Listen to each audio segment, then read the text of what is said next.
আটক হয়েছেন বাংলাদেশ সুপ্রিম কোর্টের আলোচিত এবং সমালোচিত সাবেক বিচারপতি শামসুদ্দিন চৌধুরী মানিক।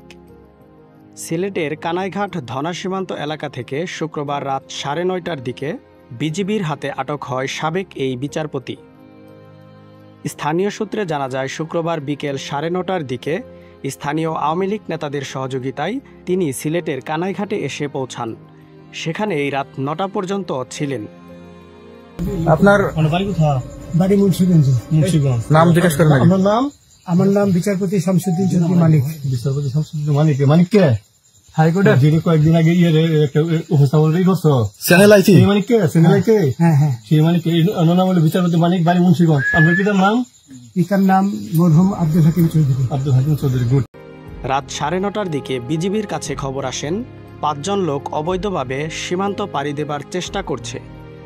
খবর পেয়ে বিজিবি সদস্যরা এগিয়ে গেলে বাকিরা সেখানে মানিককে রেখেই পালিয়ে যান। ধরা খেয়ে যান মানিক।